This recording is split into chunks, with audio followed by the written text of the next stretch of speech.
खाद्य संकट, दुनिया में मची मारामारी। दुनिया में एक नई टेंशन खड़ी हो गई है और वो है फर्टिलाइजर का संकट। और अगर ये संकट बढ़ा तो इसका असर सीधा आपकी थाली तक भी आएगा।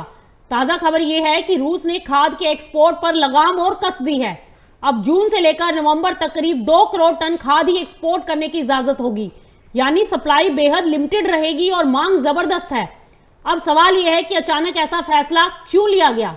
जवाब यह है कि ईरान युद्ध और स्ट्रेट ऑफ हॉर्मुज में संकट के चलते रूस को यह फैसला लेना पड़ा।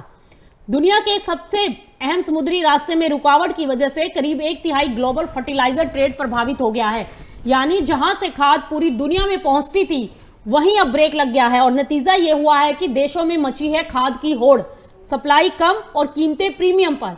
स्थिति और गंभीर इसलिए है क्योंकि चीन और रूस जैसे बड़े प्रोड्यूसर पहले से ही एक्सपोर्ट कंट्रोल कर रहे हैं और अब खरीदारों को महंगी कीमत पर सीमित माल लेना पड़ रहा है। आपको बता दें कि रूस दुनिया का सबसे बड़ा खाद्य उत्पादक है और अकेले 20% ग्लोबल ट्रेड सप्लाई करता है।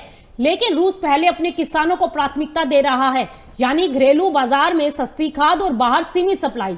नई एक्सपोर्ट लिमिट में अब क्या क्या शामिल किया गया है आपको ये भी बताते हैं। 8.7 मिलियन टन नाइट्रोजन खाद, 4.2 मिलियन टन अमोनियम नाइट्रेट और करीब 7 मिलियन टन कॉम्प्लेक्स फर्टिलाइजर, यानी इस हर तरह की खाद पर रूस का रहेगा कंट्रोल। तो समझ लीजिए, एक तरफ जंग तो दूसरी तरफ सप्लाई चेन बाधित और ऊपर से एक्सपोर्ट पर रोक। ये पूरा कॉम्बिनेशन दुनिया को फूड क्राइसिस की तरफ धकेल सकता है।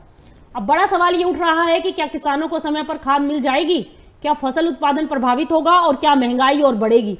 क्योंकि अगर खाद महंगी होती है तो खेती महंगी होगी और अंत में इसका असर पड़ेगा आप सबकी जेब पर।